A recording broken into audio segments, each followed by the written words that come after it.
Saint Paul a découvert ce que le Christ attendait de lui. Il m'a envoyé pour proclamer l'Évangile. Peut-être qu'aujourd'hui, il nous serait bon de regarder Jésus et de lui dire « Qu'attends-tu de moi ? Qu'attends-tu de moi ?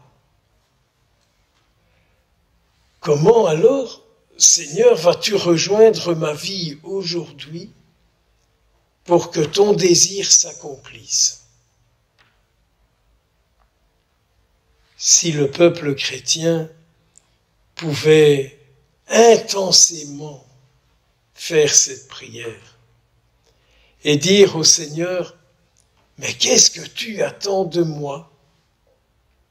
Car je sais, Seigneur, que dans ce souci de correspondre à ce que de moi tu attends, alors je serai certain qu'avec moi tu seras. » Pensons, méditons, réfléchissons à ça. Parce que notre vie n'est-elle pas une vie qui est liée à la parole de celui qui est venu pour sauver le monde?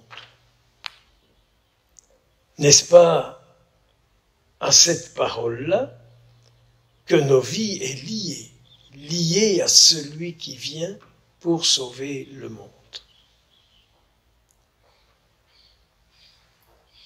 En écoutant cette page d'évangile, qu'on pourrait pratiquement réciter par cœur, je me disais, il est question d'huile. Avec ce petit désir en moi de dire au Seigneur, mais ma vie est-elle une tache d'huile de toi dans le monde? Ma vie, qu'est-ce qu'elle est aujourd'hui dans le monde, Jésus?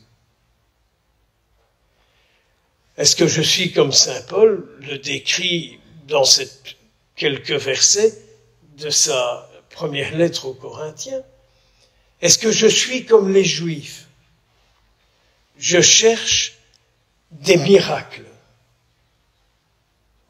Ou bien je désire répandre la vie de celui auquel ma vie est liée. Je vous l'ai déjà dit beaucoup de fois depuis lundi,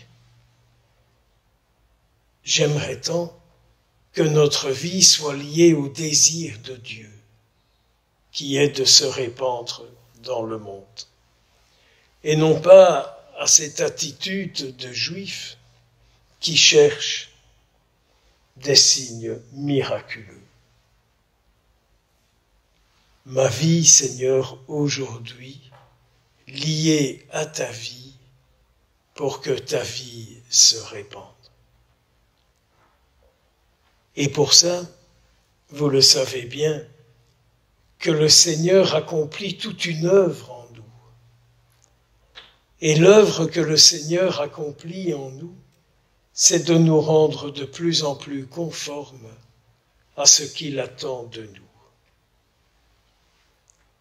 Pourrions-nous lui demander en cette Eucharistie d'être libérés, délivrés, guéris, mettez tout ce que vous voulez là-dedans, de tout ce qui l'empêche de se répandre dans le monde à travers nos vies.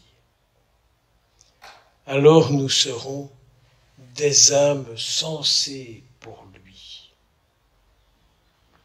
Je me disais, mon âme est-elle sensée pour lui? Est-ce que je lui dis suffisamment, descends en mon âme et deviens l'habitant de mon âme? Ainsi mes pensées, mes paroles, mes actions, elles seront toutes dignes de toi. Mais je suis certain que c'est ce que vous souhaitez avoir des âmes toutes données à lui, en pensée, en parole et en action. Que cette Eucharistie soit source de vie, de bénédiction et d'espérance pour vous et pour tous ceux qui viennent dans votre maison et pour tous ceux qui ont la chance et la grâce de vous rencontrer.